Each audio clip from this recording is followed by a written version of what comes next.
আমার জীবনের সবথেকে বড় শত্রু কে জানো?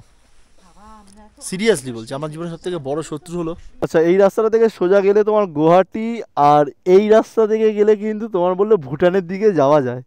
তো আমি যেটা বলছিলাম যে ভুটানের অরুণাচলের পাহাড় কিন্তু না, এটা কিন্তু অ্যাকচুয়াল মানে ভুটানেরই পাহাড়। এখন কিন্তু আছি আমরা মান্ডালা টপ। আর এই মান্ডালা টপ কিন্তু সমুদ্রপৃষ্ঠ থেকে 10,000 ফিট উচ্চতায়। কালকে তোমরা তো দেখেছো কীভাবে স্ট্রাগল করে আমরা এই জায়গায় এসছি। তার রিজন কিন্তু একটা আছে, শুধুমাত্র একটা কারণেই। প্রথমত এখানকার প্রকৃতি, আর দ্বিতীয়ত এই হলো তোমার বুদ্ধস্তূপ। শেরগাঁও থেকে ভৈরবকুণ্ড যাওয়ার পথে রাস্তাটা দেখো, উফ, এ আরো সুন্দর যেন, অরুণাচল যেন আরো সুন্দরভাবে সেজে উঠেছে। এদিকে রাস্তা যেন আরো সুন্দর না, কি অসম্ভব লাগছে। ওদিকে পাহাড়টাই দেখো।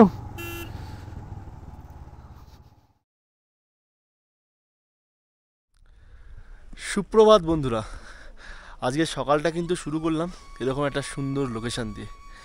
আগামীকালের ব্লগে তো তোমরা দেখতেই পেয়েছো যে আমরা তাওয়াং থেকে কিভাবে বৃষ্টি, কুয়াশা, মেঘ, স্নোফলস সব কিছু দিয়ে এসে একটা বিশাল বড় জার্নি দিয়ে আমরা কিন্তু এসে পৌঁছেছিলাম মান্ডালা টপে।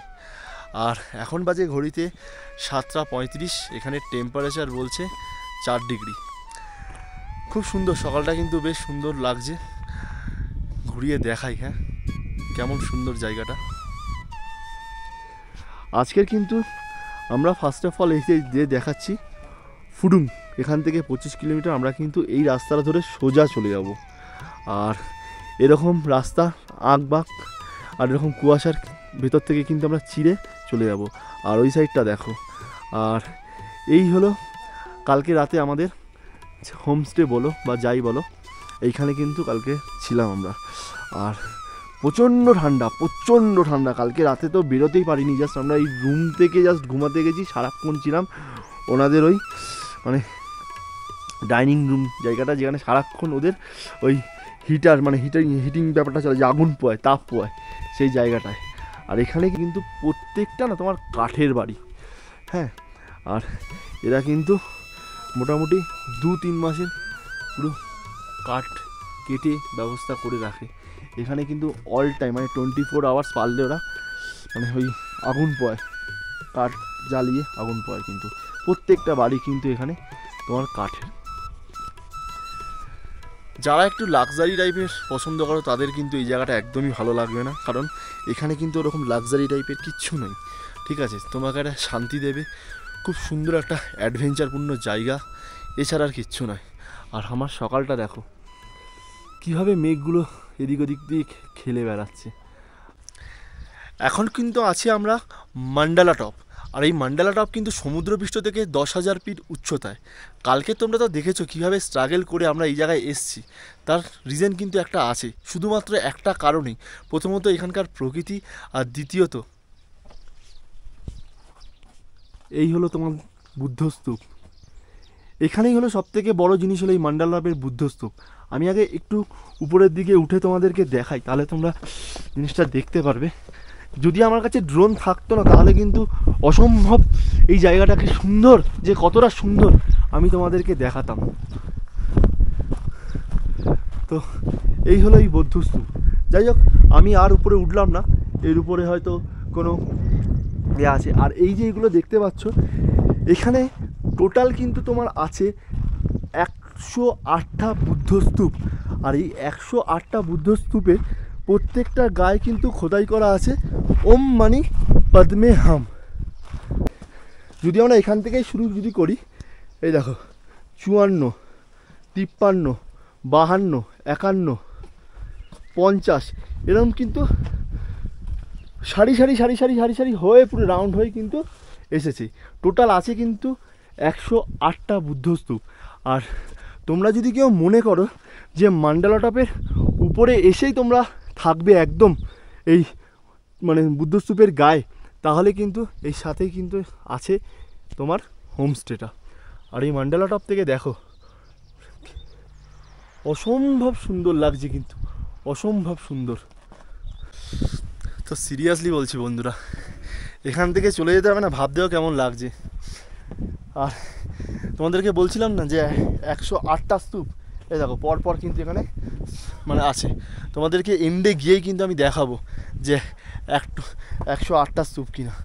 আর ঠান্ডা না, অসম্ভব ঠান্ডা, কিন্তু অসম্ভব ঠান্ডা। এই দেখো অপূর্ব লাগছে গো, ছেড়ে যেতে ইচ্ছা করছে না জায়গাটা থেকে, এতটাই সুন্দর। আর এইখানটা দেখো অপূর্ব অপূর্ব সুন্দর, মানে এক্সাইটেডে গলা চিল্লে চিল্লে বলতে হচ্ছে আই লাভ মান্ডালা। এই দেখো 108টা মানে অ্যাট মান্ডালা টপ। আর এইখানে দেখো পুরো দিকটা পুরো তোমার এই ওদের এই পেয়ার ফ্ল্যাগে ভর্তি, কুয়াশায় পুরো ঢেকে গেছে। এখানে যদি তোমার একটু সানি ওয়েদার হতো না, অসম্ভব সুন্দর লাগতো, অসম্ভব সুন্দর। তো সিরিয়াসলি এবার একটু কষ্ট হচ্ছে, প্রচণ্ড ঠান্ডা দিচ্ছে। তো চলো এখান থেকে এবার বেরোনো যাক। আর আজকের কিন্তু গন্তব্য এখনও অবধি ঠিক হয়নি, এটা রাস্তায় ঠিক হবে। মানে কোথায় গিয়ে যে থাকবো তার কোনো কিন্তু ঠিকানা নেই আজকের। তো আরও একবার যারা আসতে চাও তাদের জন্য রইল আই লাভ মান্ডালা। তো এখান থেকে গিয়ে একেবারে পুরো মোটো ব্লগিং সেটআপে গিয়ে তোমাদের সঙ্গে কথা হচ্ছে। তো এখন আমরা মান্ডালা টপ থেকে বেরিয়ে জাস্ট 1 কিলোমিটার এগিয়েছি। আর এখন যে রাস্তাটা দিয়ে যাচ্ছি এটা আসলে মান্ডালা টপই বলা হয়। এখান থেকে ফার্স্ট অফ অল আমরা যাবো আজকের ফুডুং। ফুডুং থেকে বাঁদিকে চলে গেলে তোমার চলে যাবে রূপা, আবার তার উপরে চলে যাবে বোমডিলা। কিন্তু আজকের আমাদের এখান থেকে সোজাই যেতে হবে, যে রাস্তাটা পড়বে শেরগাঁও হয়ে, উদলগিরি হয়ে, ভৈরবকুণ্ড হয়ে সোজা আমাদের বেরোতে হবে। তো আজকের আমাদের গন্তব্য ঠিক নেই যে কোথায় যাব। আমরা যেখানে একটা ভালো লোকেশন দেখবো আজকে কিন্তু আমরা সেখানেই দাঁড়াবো, মানে স্টে করে যাব। শেরগাঁও তো এখান থেকে একটুখানি, মানে খুব জোর হলে তোমার 30-35 কিলোমিটার, তো একদমই কাছাকাছি হয়ে যাচ্ছে। চেষ্টা করবো যতটা এগিয়ে যাবার, যাতে করে কালকেরও রিল্যাক্সভাবে বেরোনো যায়। আজকের তো অনেক ফটোশ্যুট করলাম, আর এই মান্ডালা টপের মনস্ট্রিতে গিয়ে মানে বুদ্ধস্তূপে গিয়ে ওখানেও অনেক ছবি করলাম, ভিডিও করলাম। তো করতে করতে মোটামুটি আমাদের বেরোতে বেরোতে 11:30 বেজে গেছে। তো চলো এখান থেকে একদম রিল্যাক্সে যাব, অসুবিধা নেই। সেম রাস্তা, একটাই রাস্তা, এই রাস্তা ধরেই সোজা আমাদের বেরোতে হবে। আর আমার এটাই সবথেকে ভালো লাগে যে আমি যেই রাস্তা দিয়ে আসবো সেই রাস্তা দিয়ে যাব না, তাতে করে একটা অকওয়ার্ড ফিল হয়, একই রাস্তা একই কি ভিডিও বানাবো। তো এইটা একটা নতুনত্ব রাস্তা। আর এই তো ফুডুং এখান থেকে তোমার 23 কিলোমিটার। অনেকে আবার কি করে তোমার উদলগিরি হয়ে, ভৈরবকুণ্ড হয়ে, ওদিকে তোমার কি বলে শেরগাঁও হয়ে, মান্ডালা টপ হয়ে দিরাং পৌঁছায়। তো আমরা পুরো উল্টোটা করেছি, আমরা করেছি তোমার ভালুকপং থেকে হয়ে দিরাং হয়ে তাওয়াং গেছি, তাওয়াং থেকে তোমার মান্ডালা টপ, শেরগাঁও হয়ে, উদলগিরি হয়ে সোজা বেরিয়ে যাব। সত্যি কথা বলছি, মানে এখানকার পাহাড়ের নেচারগুলো না পুরো বিভিন্ন রকমের, মানে এক একটা বাঁকে এক একটা নেচার যেন আমাদের জন্য ওয়েট করছে। এখানের গাছগুলো দেখো পুরো বিভিন্ন বিভিন্ন কালারের গাছ, কোনোটা হলুদ টাইপের, কোনোটা সবুজ টাইপের ছিল। এখানে কিন্তু আরও রকম ভ্যারাইটিস রকমের। আর সবথেকে ফুলগুলোও কিন্তু বেশ অসাধারণ, পাহাড়ি ফুল এমনি খুব সুন্দর লাগে। তো একটা কথা তোমাদের সঙ্গে শেয়ার করি, জানি না এই ট্রিপে কতটা কি করতে পেরেছি, কতটা ভালো ভিডিওগ্রাফি করতে পেরেছি, কতটা ভালো ফটোশ্যুট করতে পেরেছি, সেই সব বড় কথা নয়। আমি ইউটিউবে কতটা মানে সাবস্ক্রাইবার মানে অর্জন করতে পারবো, বা ফেসবুকে কতটা মানে ফলোয়ার্স অর্জন করতে পারবো, কিচ্ছু না, মানে এগুলো কিচ্ছু চাই না। যেটা পেয়েছি বিশ্বাস করবে না, এই ট্রিপে ফার্স্ট দিন থেকে প্রত্যেকটা মানুষের সাথে এত সুন্দরভাবে আমাদের কানেক্ট হয়েছে, প্রত্যেকটা মানুষ আমাদের এত সুন্দরভাবে আপন করে নিয়েছে। বাইরের মানুষ, মানে গুজরাটের, মানে বিভিন্ন স্টেটের মানুষ ছিল, গুজরাট ছিল, ব্যাঙ্গালোর ছিল, ইভেন তোমার বাংলাদেশেরও একজন ছিল, আর বিভিন্ন বিভিন্ন স্টেট থেকে ছিল। যেখানে যেখানে দেখা হচ্ছে আমাদের গল্প শুনছে, স্টোরি শুনছে, আমাদেরকে এত ভালোবাসা দিচ্ছে বিশ্বাস করবে না, মানে বিশাল ব্যাপার। মানে এই জিনিসটা আমি এতদিন ধরে রাইড করছি, আমি কিন্তু কোনোদিনও কোথাও পাইনি। তো একজন তো আমাদেরকে বলেই ফেললো যে আপনারা যদি কখনো কেরালা আসেন, কোথাও থাকতে হবে না, আমাদের এখানে এসেই থাকবেন। আপনাকে আমি ঘোরাবো। আমি বললাম অবশ্যই যাবো, নিশ্চয়ই, যদি কখনো যাই নিশ্চয়ই যাবো। মানে এই জিনিসটা নাই, মানে এটাই হলো ভালোবাসা। সাবস্ক্রাইবার বাড়লো বা আমার ফেসবুকে কটা ফলোয়ার বাড়লো, আমার তাতে কিচ্ছু এসে যায় না। আমাকে কটা লাইক করলো, কে কটা কমেন্ট করলো, আমি নিজের মতো করে ভিডিও বানাই, আমার ভালো লাগে। আমার অনেক কাছের বন্ধুবান্ধবরা রিকোয়েস্ট করেছিল যে তুই কর ভিডিও, আমরা তো যেতে পারি না অনেক জায়গায়, তোর ভিডিও দেখে অ্যাটলিস্ট ভালো তো লাগবে, দেখতে তো পারবো। তো সেই জন্যই আমাকে ফেসবুক কত টাকা দিল বিশ্বাস করে এখনও অবধি অনেক কথা বলছি। অনেকে আমাকে বলে যে আমি ফেসবুক থেকে প্রচুর টাকা ইনকাম করি। অনেকের আমাদের মানে মানুষের কথা যে ফেসবুক থেকে প্রচুর টাকা ইনকাম করি, ইউটিউব থেকেও ইনকাম করি। নাথিং, আমাকে ফেসবুক থেকেও কোনো ইনকাম আসে না, আমার ইউটিউব থেকেও কোনো ইনকাম আসে না। আমরা যেটা করি সেটা হলো আমরা দুজনে হার্ডওয়ার্ক পরিশ্রম করে আমরা আমাদের শখটাকে মেটাই, আর এটাই হলো আমাদের ভালোবাসা। আর সবথেকে বুঝে বললাম, সবথেকে বড় পাওনা হলো এই মানুষগুলো। মানে ফার্স্ট দিন থেকে যারাই দেখছে আমাদেরকে বলছে তোমাদের সঙ্গে আবার দেখা হয়ে গেল। আমার বাইক, মানে এই যে বাইকটা আমি নিয়েছি সেই বাইকে বসে ছবি তোলা, আমাদের সঙ্গে ছবি তোলা। তখন বললো অনেক, আমাদের অনেকে আমার ফোন নাম্বার নিয়েছে, অনেকে বলছে সাবস্ক্রাইবার করে না। দেখুন ওইটা আমার দরকার নেই, আপনারা যে ভালোবাসাটা দিচ্ছেন বিশাল, এটাই। এটা হলো অ্যাকচুয়াল কিন্তু ফুডুং শহর।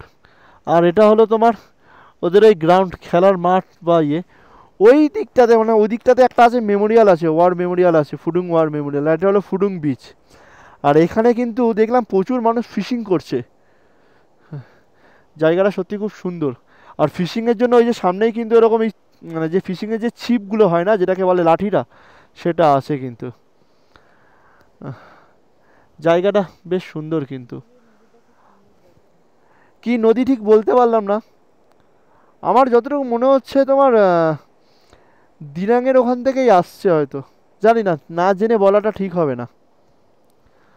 আর এখানেও সেই গাছের কালারটা দেখাবো, সবুজ, ডিপ সবুজ, লাইট সবুজ, আবার ওদিকে কীরকম মানে সেই মানে সেই পুড়ে যাওয়া সবুজটার মতো। ভালো, বেশ ভালো, বেশ সুন্দর। শেরগাঁও থেকে হয়তো আর 2-3 কিলোমিটার আগে আছি। আর যাওয়ার রাস্তাটা পুরো যেন একদম এই এই এই এই পুরো ডিস্কো ড্যান্সার, বাপরে বাপ। একবার এদিক একবার ওদিক, একবার এদিক একবার ওদিক, কিন্তু রাস্তা বস বিভৎস, পুরো ফারু রাস্তা, ফারু। সত্যি কথা বলতে শুনশান, মানে এরকম শুনশান রাস্তায় প্রথম আমি গাড়ি চালালাম। মানে এতটা শুনশান এরিয়া, মানে অরুণাচল প্রদেশের ঠিক এই সাইডটায় তোমার মানে শেরগাঁও, তারপর ওইদিকে তোমার মান্ডালা টপ, এদিকে যে রাস্তাটা, মানে এই রাস্তা দিয়ে যে যাবে তার মোটামুটি হালকা করে পিলে চমকে যাবে। একদম শান্ত পরিবেশ, কোনো লোকজন নেই। তোমার সারা রাস্তায় মানে জার্নিতে হাতে গোনা 1-2 মানুষ দেখতে পারবে। আর গাড়ি ঘোড়া তো ছেড়েই দাও, আমি তো এখন অবধি কোনো বাইকারকে দেখতেই পেলাম না। আর মৌ পিছনে বসে বসে বলছে, বলে তোমার বাড়িতে বসে তুমি যখন প্ল্যান করো তোমার মাথার মধ্যে এইসব উৎপটাং বুদ্ধিগুলো আসে। বললাম দেখো সবসময় তো, হ্যাঁ এটা একটু রিস্কি হয় না যে বলবো না, অবভিয়াসলি, কিন্তু এই যে বললাম কিছু ভালো পেতে গেলে কিছু তোমাকে তো ভয়ঙ্করের সম্মুখীন হতে হবে না। তো যাই হোক, এটাই বলছিলাম, যে কখনো কেউ আসবে তাকে বলবো একটু বস বুকের কলিজায় দম নিয়ে এসো, আর সাথে গ্রুপ মিলে এসো। একাই রাস্তায় আসা মানে একটু না, বেশ খানিকটাই চাপের। শুনশান, পুরো শুনশান রাস্তা। এখানে যদি তোমার কিছু হয়ে যায় তোমাকে বসে থাকতে হবে কখন একটা গাড়ি আসবে, আদেও সেই গাড়ি তোমার হেল্প করবে কিনা সেটা তো বড়ের কথা। কখন গাড়ি আসবে বা কখন মানুষ তো এইভাবে আসবে না, কেন ধরো মানে যে গ্রামগুলো আছে তোমার শেরগাঁও, ডোমকো, মান্ডালা টপ, কেলং বলে যে গ্রামগুলো আছে, ওই গ্রামের 1-2 কিলোমিটারের মধ্যেই মানুষ তুমি দেখতে পারবে। মানে তাদের যে জীবিকায় যে কাঠ কাটছে বা ইয়ে করছে, এছাড়া তুমি আর কোনো দেখতে পারবে ওটা। কোনো মানুষ ওইখান থেকে পায়ে হেঁটে আর এখানে তো এত দূর আসবে না।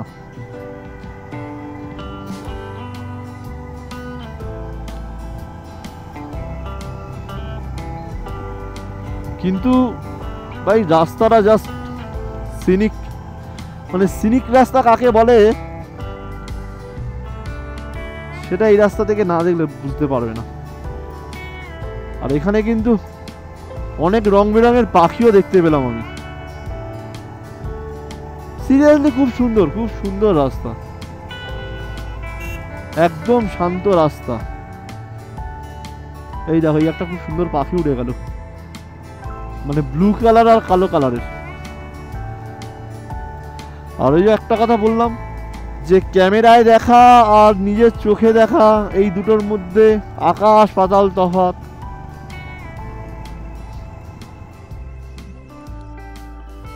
শেরগাঁও থেকে ঠিক 500 মিটার আগে, এটা শেরগাঁওই ধরে, এটা শেরগাঁওয়েরই ভ্যালি।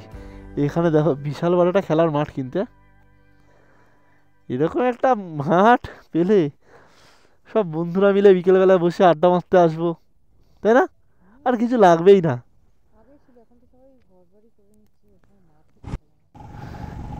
এখন কিন্তু উঠে গেছি আমরা NH 175, মানে ন্যাশনাল হাইওয়ে। আর আমরা শেরগাঁওকে কিন্তু জাস্ট বিদায় জানিয়ে বেরিয়ে এলাম। মই বললো যে শেরগাঁওতে থাকবো না, কারণ শেরগাঁওতে থাকলে পরের দিন এখান থেকে আমাদের জার্নিটা হবে 230 কিলোমিটার মতো। আর চাইছিলাম না যে এতটা মানে হেক্টিকভাবে জার্নি করার জন্য, রিল্যাক্সে এসছি যখন তো যেহেতু হাতে সময় আছে, সেই জন্য আমরা যতটা পারবো এগিয়ে যাব। তো দেখা যাক, যেতে গিয়ে যদি মাঝখানে কোনো ভালো জায়গা পড়ে, ভালো লোকেশন পড়ে, তাহলে কিন্তু আমরা সেই জায়গায় থেকে যাব। তো ঘড়িতে বাজে এখন 1:30, আস্তে আস্তে আমরা এখান থেকে এগিয়ে যাই। আর এখান থেকে কিন্তু গুয়াহাটির কিন্তু ডিস্টেন্স দেখাচ্ছে তোমার 230 কিলোমিটার। আর বেশ কিন্তু চওড়া হাইওয়ে, বেশ চওড়া। কিন্তু শেরগাঁওটা ভালো লাগলো, বেশ ভালো লাগলো জায়গাটা, যে বলবো খারাপ নয় তা নয়।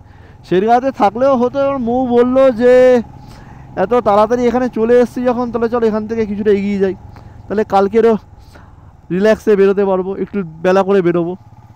মানে প্রতিদিন তো সেই সকালবেলা উঠেই আমাদের জার্নি স্টার্ট হচ্ছে, তো যাওয়ার দিন একটু রিল্যাক্সে নয় বেরোনো যাবে। আমার জীবনের সব থেকে বড় শত্রু কে জানো?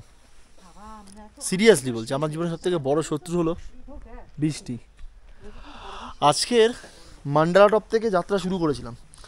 শেরগাঁওতে ভেবেছিলাম থাকবো না, শেরগাঁওটা সবাই থাকে, একটু অফবিট কোনো জায়গাতে থাকবো। এখন যেখানে আছি শেরগাঁও থেকে ঠিক 15 কিলোমিটার দূরে টেঙ্গাও বলে একটা জায়গাতে, যে জায়গাটা খুব ভালো। আর আমরা এখন এই হোটেলে মানে লাঞ্চ করতে চলে এসেছি, যেহেতু মানে হিউজ বৃষ্টি হচ্ছিল। ঠিক আছে, গাড়িটাকে জাস্ট ওখানে ঢুকিয়ে দিয়ে দাঁড়িয়ে আছি, আনলাম দেখি কি হয়। তো মানে এত সুন্দর ভিউ, NH 175 এত সুন্দর ভিউ, আমি কোনো ক্যাপচারই করতে পারছি না, বৃষ্টির জন্য পুরো ম্যাচাকার করে দিয়েছে। মানে এইটা না আমার কাছে খুব দুঃখের বিষয়। মানে যেখানেই আমি ঘুরতে যাই না কেন, বৃষ্টি আমার না পুরো কাল হয়ে দাঁড়ায়, মানে আমার মানে চরম শত্রু হয়ে দাঁড়িয়েছে। তো যাই হোক, দেখি কী অবস্থা হয়। এখন তো আবার হালকা দেখছি রোদ উঠেছে, যেহেতু খেতে ঢুকেছি বলে, লাঞ্চ করতে ঢুকেছি বলে। খাবার কিন্তু দিয়ে গেছে। কি দিয়েছে খাবারে? এই যে ফ্রাইড রাইস দিয়েছে, কাঁচের থালায় দিয়েছে কিন্তু, পাঁপড় আর চিকেন। আচ্ছা, এটা তো আমার খাবার নয়, এটা তোমারই প্রিয় খাবার জানি। তুমি এতদিন ধরে খেতে পাচ্ছিলে না, তোমার আজকে শখটা পূরণ হলো। তো যাই হোক, খাওয়া দাওয়া করে নেওয়ার পর দেখা যাক কি হয়। শেরগাঁও থেকে ভৈরবকুণ্ড যাওয়ার পথে রাস্তাটা দেখো, উফ, আরো সুন্দর যেন, অরুণাচল যেন আরো সুন্দরভাবে সেজে উঠেছে। এদিকে রাস্তা যেন আরো সুন্দর, না? কি অসম্ভব লাগছে। ওদিকে পাহাড়টাই দেখো। আর এই হাই রোডের উপরে যে তোমার এরকম সুন্দর হোমস্টে আর বাড়িগুলো কি অপূর্ব লাগছে দেখতে। হ্যাঁ,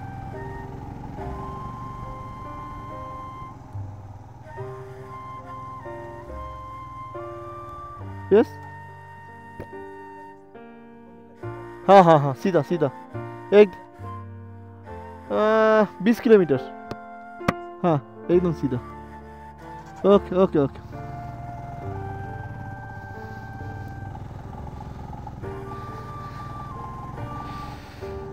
কি লাগছে রে ভাই,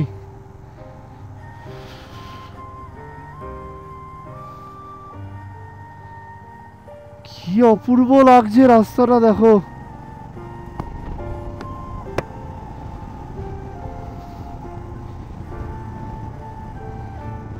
এদিকে রাস্তা যে এতটা সুন্দর, আমি ভালুকপং থেকে দিরাং যাচ্ছিলাম, আমার অতটা ভালো লাগেনি, কিন্তু এইখানে রাস্তাটা যেন আরো বেশি সুন্দর।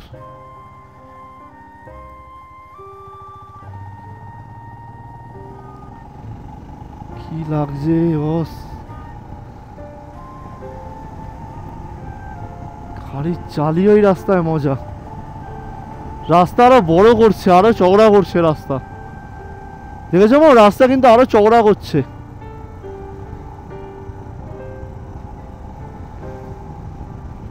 আস্তে আস্তে এরকম সুন্দর মায়াবী দৃশ্য কিন্তু আস্তে আস্তে আমাদেরকে ত্যাগ করতে হবে, যেহেতু আমরা নিচের দিকে নামছি। অসম্ভব সুন্দর লাগছে। অরুণাচল ক্রস করলে হয়তো আর এই পাহাড়ে দেখা দেখতে পাবো না। আবার কবে আসবো ওই পাহাড়ের কোলে ভগবান জানে, আবার কবে আসবো ওই পাহাড়ের কোলে সময় জানে সেটা। অদ্ভুত লাগছে এই দৃশ্যটা দেখতে।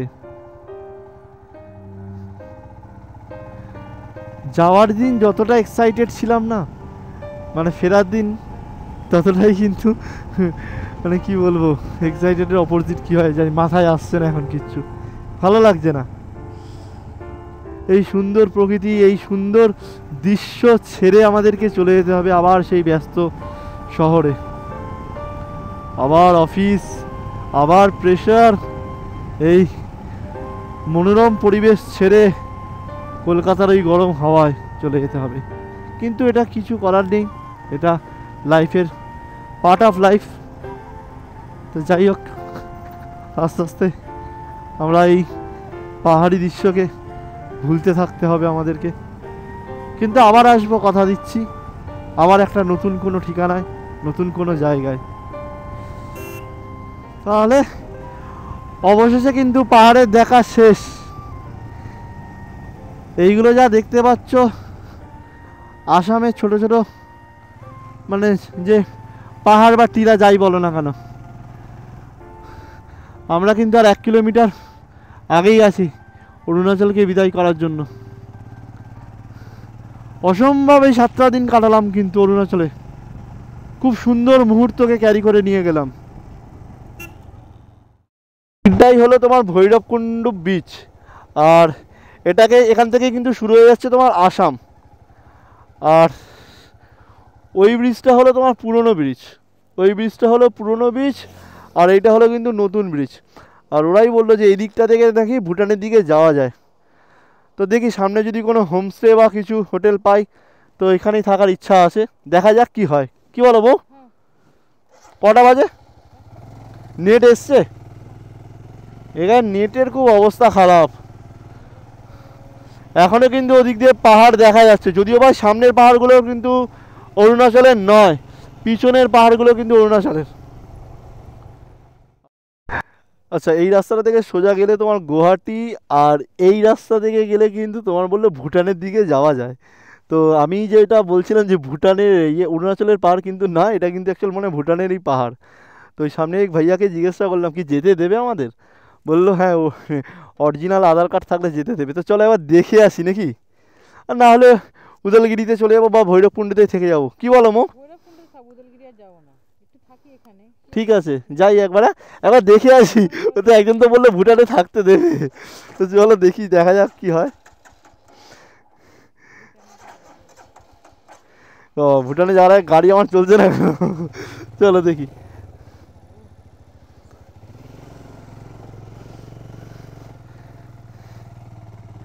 আরে এই তো, হ্যাঁ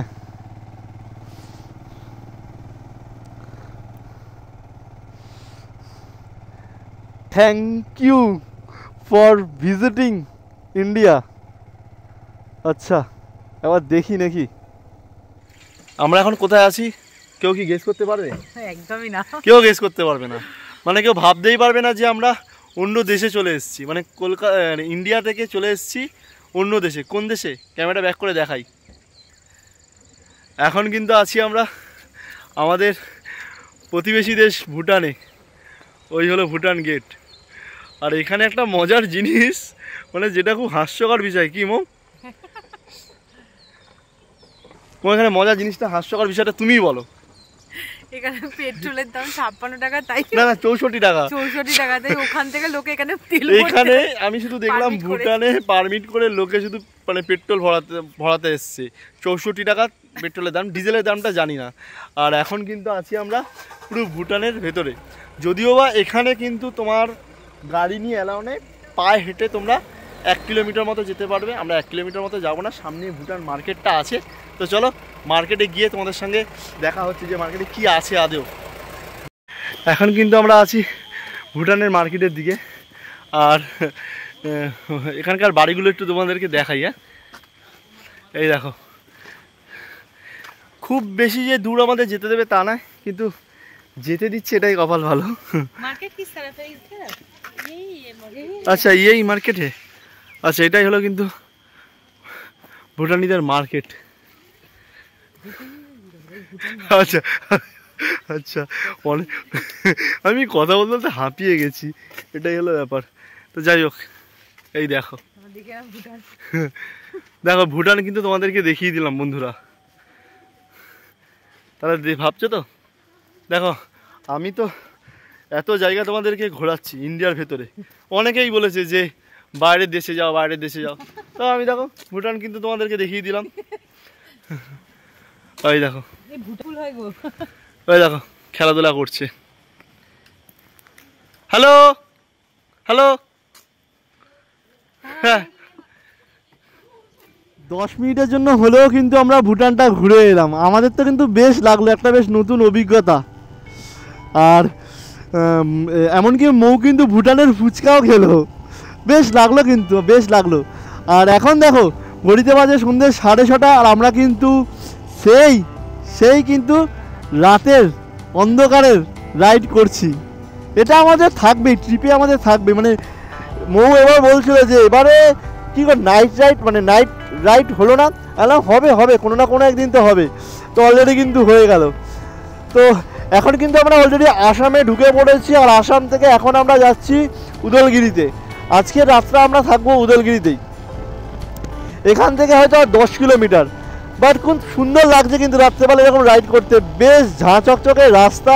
আর সব থেকে ভালো লাগলো ভুটানে ঢুকে কিন্তু মনটা পুরো খুশ হয়ে গেল, বেশ লাগলো। ওখানকার মানুষজনগুলো না খুব ভালো, বেশ ভালো। মানে আমরা যখন কথা বলছিলাম ওদের ব্যাপার, মানে জানতে চাইছিলাম যে কি হয়, তো ওরা বলছিল খুব ভালো। ইভেন ওখানকারও মানুষ আমাদের মানে বাইরে এসেই ওরা ব্রেকফাস্ট করে, ওরা ঘুরতেও আসে, অনেকে অরুণাচল ঘুরতেও এসছে মানে এই সাইডগুলোতে। তো বেশ ভালো লাগলো, কিন্তু বেশ ভালো লাগলো। আর মৌ তো খুব আনন্দ হয়েছে যে ভুটানের ফুচকা খেয়ে। তো চলো এখান থেকে আস্তে আস্তে বেরোনো যাক, রাতের রাইডটাকে উপভোগ করি। পুরো শুনশান রাইড, দু সাইডে এরকম জঙ্গল। কিন্তু একটা জিনিসই খুব খারাপ, কোনো ফগ লাইট, মানে যে লাইটগুলো হয় আমরা যে ইউজ করি নাইট লাইট বা ফগ লাইট, সেটা নেই।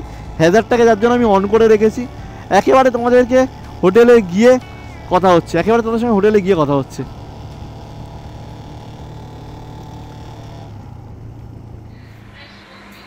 ঘড়িতে বাজে 8:30, আর এখন কিন্তু আমরা আছি আসামের উদলগিরিতে। উদলগিরির ফ্যামি প্লেস বলে একটা হোটেলে আছি। আমি আমার ডিসক্রিপশানে এই হোটেলের নাম্বার দিয়ে দেবো। আর ভালো, হোটেলটা ভালো। জাস্ট আমি একটু ক্যামেরাটা ব্যাক করে তোমাদেরকে দেখাই।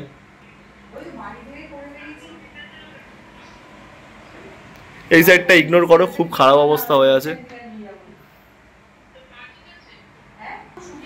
তো মান্ডালা টপ থেকে আসামের জার্নিটা কেমন লাগলো অবশ্যই তোমরা কিন্তু জানিও। অরুণাচলকে বিদায় করে কিন্তু আজকে আমরা আসামে ঢুকে গেছি। আর ওয়েদার কিন্তু এখানে বেশ মানে হালকা গরম আছে। তো চলো ভিডিওটা আর বেশি লেন্দি করলাম না। কেমন লাগলো ভিডিওটা তোমরা কিন্তু অবশ্যই জানিও। যদি ভালো লাগে তাহলে তোমরা লাইক অ্যান্ড কমেন্ট করে জানিও, আর যদি খারাপ লাগে তাহলে ডিসলাইক করতে পারো। তো কালকে দেখা হচ্ছে তোমাদের সাথে নতুন আর একটা ভিডিওতে। ততক্ষণের জন্য tata, bye bye, good night, শুভরাত্রি।